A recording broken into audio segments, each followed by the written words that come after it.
السلام علیکم ورحمۃ اللہ وبرکاتہ۔ دوستو، ہمارا channel all rounder Rajput subscribe کریں، لائک کریں، شیئر کریں۔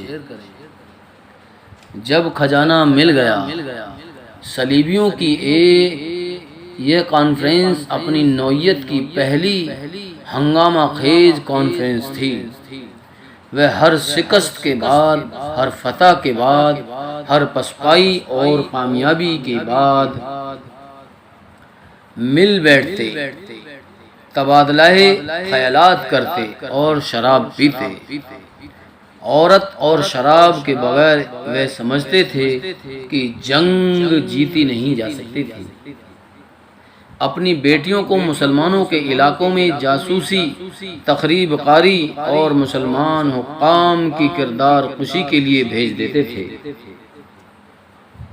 اور خود اپنے قبضے میں لیے ہوئے علاقوں سے مسلمان لڑکیوں اغوا کر کے انہیں تفریح کا ذریعہ بناتے تھے۔ جاسوس نے جب انہیں یہ بتایا تھا کہ صلاح الدین ایوبی کہتا ہے کہ صلیبی عصمتوں کے ویاپاری اور مسلمان عصمتوں کے محافظ ہیں، تو صلیبی حکمراں اور کمانڈر بہت ہنستے تھے۔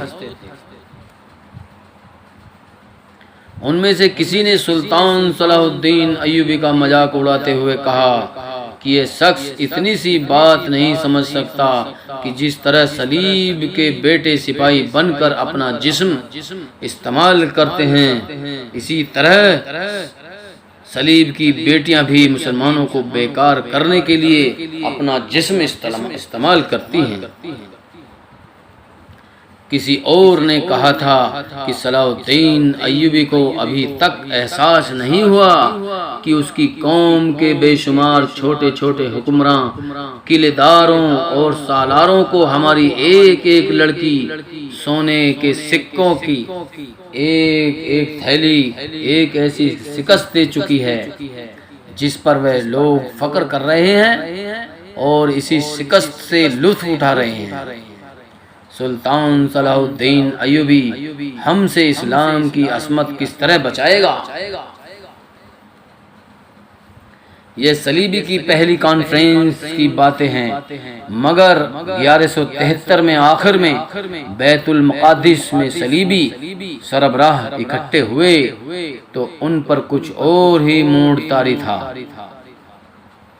انہوں نے سلطان صلاح الدین ایوبی کا مذاق نہ اڑایا، کسی کے ہونٹوں پر بھولے سے بھی مسکراہٹ نہ آئی، اور کسی کو یہ بھی یاد نہ رہا کہ وہ جب مل بیٹھتے ہیں تو شراب کا دور بھی چلتا ہے۔ کرک سے وہ بڑے ہی شرمناک طریقے سے پسپا ہوئے تھے۔ ان میں رینالڈ بھی تھا، جو کرک کا قلعے دار بلکہ مالک تھا۔ وہ جنگجو تھا، فن حرب و ضرب کا ماہر تھا۔ سلطان صلاح الدین ایوبی کی فوج کے ساتھ اس نے اپنے زرہ پوش لشکر سے متعدد بار لڑائیاں لڑی تھیں۔ اس محفل میں ریمانڈ بھی تھا، جس نے کرک کے محاصرے کے دوران سلطان صلاح الدین ایوبی کی فوج کو محاصرے میں لے لیا تھا۔ ان دونوں نے ایسا پلان بنایا تھا جس کے متعلق وہ بذا طور پر خوش فہمیوں میں مبتلا تھے، مگر سلطان صلاح الدین ایوبی نے کرک کا محاصرہ قائم رکھا۔ ریمانڈ کا محاصرہ ایسے انداز سے توڑا کہ ریمانڈ کا لشکر محاصرے میں آ گیا، اس کی رسد تباہ ہو گئی اور اس کی فوج اپنے زخمی گھوڑوں اور اونٹوں کو مار مار کھاتی رہی۔ آخر اس کی آندھی سے زیادہ فوج کٹ گئی، کچھ گرفتار ہوئے اور اس کی پسپا ہو گئی۔ رینالڈ خوش نصیب تھا کہ نور الدین جنگی کے سرفروشوں سے سر کر نکل لیا، تو اندر ہی بھگدڑ میں رینالڈ بچ کر نکل گیا، ورنہ وہ اس کانفرنس میں شمولیت کے لیے زندہ نہ ہوتا۔ اس محفل میں صلیبیوں نے ان جنگجو سرداروں کی تعداد بھی خاصی تھی جنہیں نائٹ کہا جاتا تھا۔ یہ ایک خطاب تھا جو بادشاہ کی طرف سے عطا کیا جاتا اور اسی کے ساتھ سر سے پاؤں تک زرے بختر دی جاتی تھی۔ اس کانفرنس میں انکارا کا پادری بھی تھا جسے محافظ صلیب اعظم کا رتبہ دیا گیا تھا۔ ان کے علاوہ غیاف لوزینان اور اس کا بھائی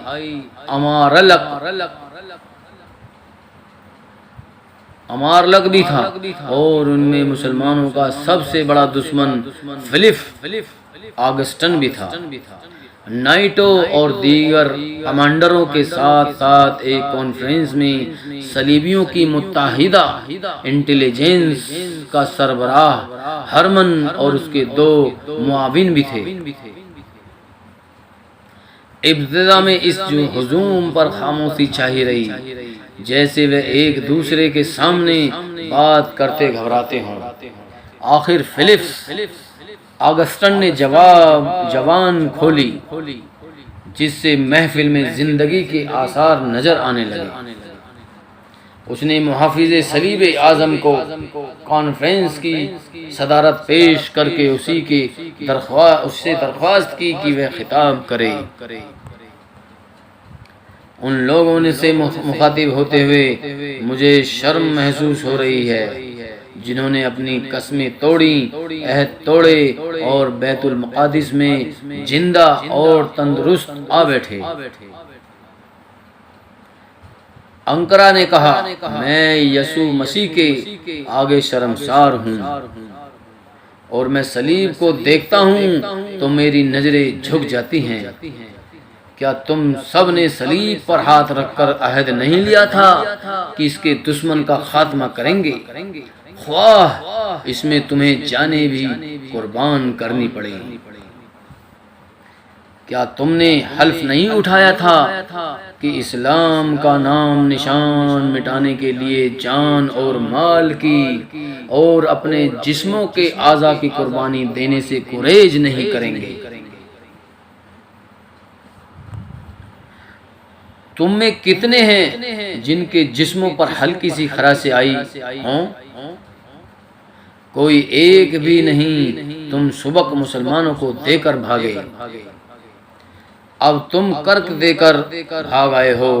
میں اس حقیقت سے بھی بے خبر نہیں ہوں کہ جو میدان میں اترتے ہیں وہ شکست بھی کھا سکتے ہیں۔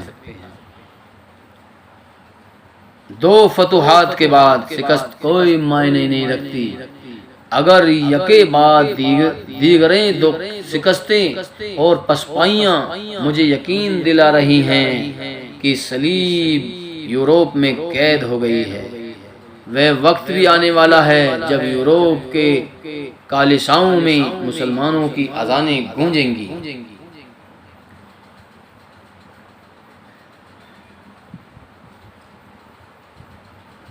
ایسا کبھی نہیں ہوگا، فلپ آگسٹن نے کہا۔ صلیب اعظم کے محافظ، ایسا کبھی نہیں ہوگا۔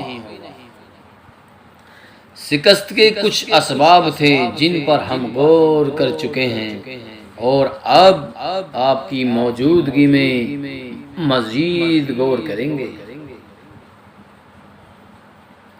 اور شاید تم اس پر غور نہ کرو کہ اب مسلمانوں کی منزل بیت المقدس ہوگی۔ صلیب اعظم کے محافظ نے کہا، کیا تم اس حقیقت سے بے خبر ہو کہ سلطان صلاح الدین ایوبی بیت المقدس لینے کی قسم کھا چکا ہے؟ کیا تم نہیں جانتے کہ بیت المقدس مسلمانوں کا قلعہ اول ہے، جس کی خاطر وہ اپنے بچوں تک کو ذبح کر ڈالیں گے؟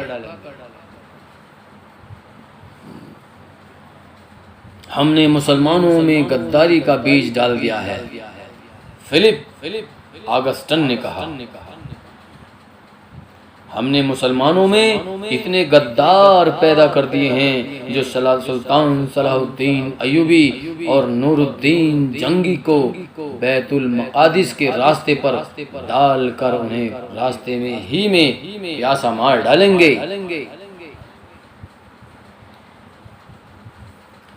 پھر یہ کون سے مسلمان ہیں جنہوں نے تم سے دو اتنے مضبوط قلعے لیے ہیں؟ صلیب اعظم کے محافظ نے کہا، اس حقیقت کو مت بھولو کہ مسلمان انتہا پسند قوم ہیں۔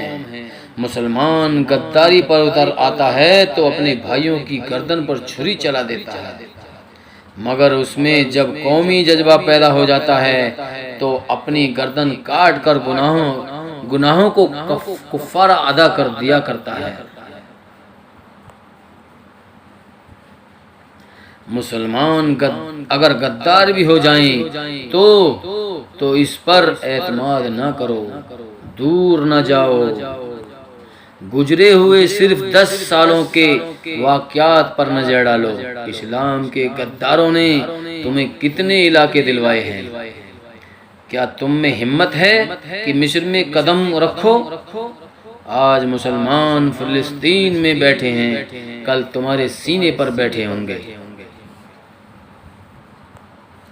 یاد رکھو میرے دوستوں، اگر سلطان صلاح الدین ایوبی اور نور الدین جنگی نے تم سے بیت المقدس لے لیا تو وہ تم سے یوروپ بھی لے لے گا، لیکن سوال فلسطین اور یوروپ کا نہیں، سوال زمین کے ٹکڑوں کا نہیں، اصل مسئلہ تو صلیب اور اسلام کا ہے۔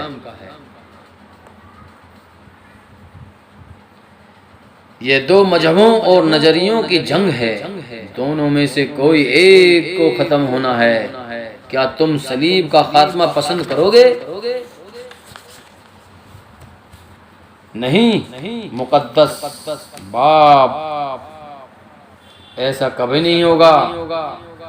محفل میں جوش و خروش پیدا ہو گیا۔ زیادہ مایوسی کی کوئی وجہ نہیں۔ پھر تم ان وجوہات پر غور کرو جو تمہاری پسپائی کا باعث بنے۔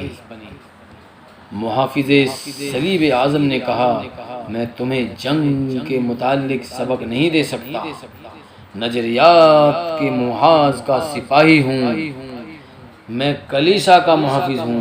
مجھے کلیسا کی کواریوں کی قسم 10 کٹر مسلمان میرے سامنے لے آؤ، انہیں صلیب کا پجاری بنا دوں گا۔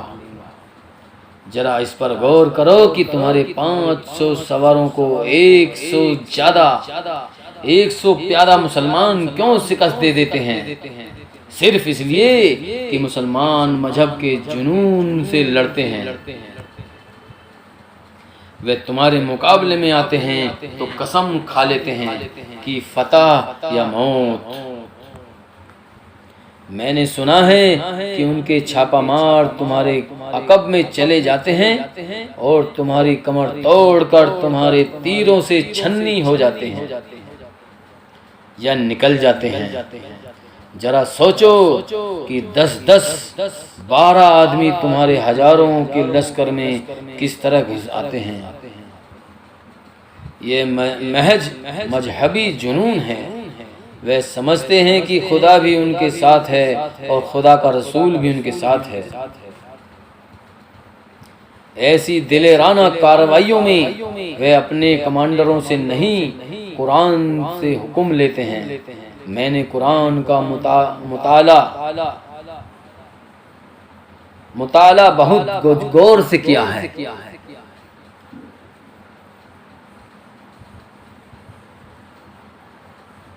ہمارے خلاف جنگ کو قرآن جہاد کہتا ہے اور ہر مسلمان پر جہاد فرض کر دیا گیا ہے، حتیٰ کہ جہاد کو نماز یعنی عبادت پر کیفیت حاصل ہے۔ تم بھی جب تک اپنے آپ میں یہی جنون پیدا نہیں کرو گے، اسلام کا تم کچھ نہیں بگاڑ سکتے۔ کچھ ایسے ہی جذباتی اور حقیقی الفاظ تھے جن سے انقرہ کے پادری نے اپنے شکست خوردہ حکمرانوں اور کمانڈروں کو بھڑکانے اور ان میں نئی روح پھونکنے کی کوشش کی، اور وہ یہ کہہ کر چلا گیا کہ اب آپس میں بحث مباحثہ کرو کہ تمہاری شکست کے اسباب کیا تھے اور اس کی ذمہ داری کس کس پر عائد ہوتی ہے، اور کس شکست کو فتح سے میں کس طرح بدلنا ہے۔ بیت المقدس کو زندگی اور موت کا مسئلہ بنا لو۔ سلطان صلاح الدین ایوبی فرشتہ نہیں، تمہاری طرح ایک انسان ہے، اس کی طاقت اس میں ہے کہ ایمان کا پکا ہے۔ پادری کے جانے کے بعد کانفرنس میں جو گرما گرمی پیدا ہوئی وہ اس لحاظ سے تاریخی نوعیت کی تھی کہ اس میں کچھ فیصلے کیے گئے۔ ان میں ایک فیصلہ یہ تھا کہ جوابی حملہ نہ کیا جائے، بلکہ ایوبی اور جنگی کے لیے انگیخت پیدا کی جائے کہ وہ پیش قدمی اور حملے جاری رکھیں، انہیں مستقر سے دور لایا جائے اور بکھیر کر لڑایا جائے۔ اس طرح ان کی رسد کے راستے لمبے اور غیر محفوظ ہو جائیں گے۔ اس کے ساتھ یہ فیصلہ ہوا یونانیوں، بازنطینیوں اور فرینکوں کو فوری طور پر تیار کیا جائے کہ سمندر کی طرف سے مصر پر بحری حملہ کرے اور ساحل پر فوج اتار کر مصر کے شمال مشرق کے اتنے سے علاقے پر قبضہ کر لے جسے مضبوط مستقر اڈا بنا لیا جائے۔ اسے فلسطین کے دفاع اور مصر پر ظاہریت کے لیے استعمال کیا جائے۔ اہم فیصلہ یہ ہوا کہ اسلامی علاقوں میں اخلاق کی تخریب کاری تیز کر دی جائے اور نظریاتی حملے اور شدید کر دیے جائیں۔ جیسا کہ پچھلے باب میں بیان کیا جا چکا ہے کہ مصر میں صلیبیوں کی ایک مہم تباہ کر دی گئی تھی جو سرحدی علاقے میں تہمات پیدا کرنے کے لیے عروج پر پہنچ چکی تھی۔ صلیبی جاسوسوں نے وہاں سے آ کر اطلاع دے دی تھی کہ وہ مہم ناکام ہو چکی ہے اور جن مسلمانوں کو زیر اثر لے لیا گیا تھا انہوں نے ہی مہم کے افراد کو ہلاک کر دیا ہے۔ اس کانفرنس میں یہ انکشاف کیا گیا کہ مقبوضہ علاقوں میں مسلمانوں کی زندگی ازرین کر دی گئی ہے، وہ مضبوط ہو کر قافلوں کی صورت میں ترک وطن کرتے ہیں تو راستے میں ان کے قافلے لوٹ لیے جاتے ہیں، مال اور مویشی چھین لیے جاتے ہیں اور لڑکیوں کو اغوا کر لیا جاتا ہے۔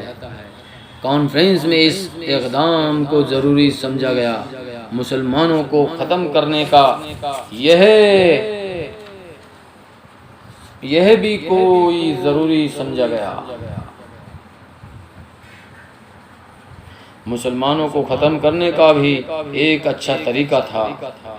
یہ نسل کشی کی مہم تھی جو صلیبیوں نے بہت عرصے سے جاری کر رکھی تھی۔ پہلے بھی بیان کیا جا چکا ہے کہ مسلمانوں کی کمسن اور خوبصورت بچیوں کو اغوا کر کے صلیبی انہیں بے حیائی اور چرب جوانی کی تربیت دے کر انہیں پالتے پوستے اور جب وہ جوان ہو جاتی انہیں مسلمانوں میں غداری کے جراثیم پیدا کرنے کے لیے استعمال کرتے تھے۔ کانفرنس میں یہ بھی طے ہوا کہ مسلمانوں میں عیسائیت کی تبلیغ کی جائے۔ اس کے لیے بے شمار دولت کی ضرورت تھی جو خرچ تو کی جا سکتی تھی لیکن کچھ دشواریاں پیدا ہو گئی تھیں۔ ایک یہ تھی کہ رقم اونٹوں کے ذریعے بھیجی جاتی تھی۔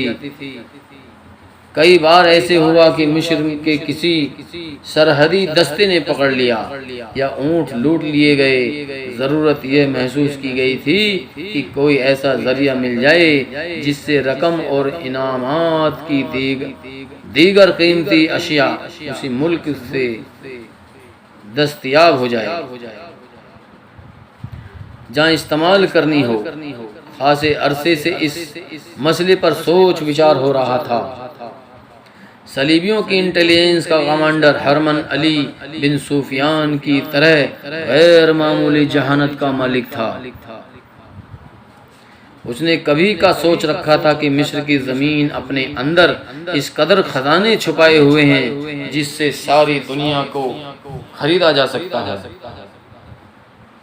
مگر ان خزانوں کی طرح تہ تک پہنچنا آسمان سے ستارے توڑنے کے برابر تھا۔ یہ خزانے فرعون کے محفوظ تھے۔ تاریخ فرعون کی اس رسم کے سے کبھی بھی بے خبر نہیں رہی کہ جب کوئی فرعون مرتا تھا تو اس کے ساتھ شاہانہ ضروریات کا تمام سامان اس کے ساتھ دفن کر دیا جاتا تھا۔ دوستو، ہمارا channel all rounder Rajput subscribe کریں، لائک کریں، شیئر کریں۔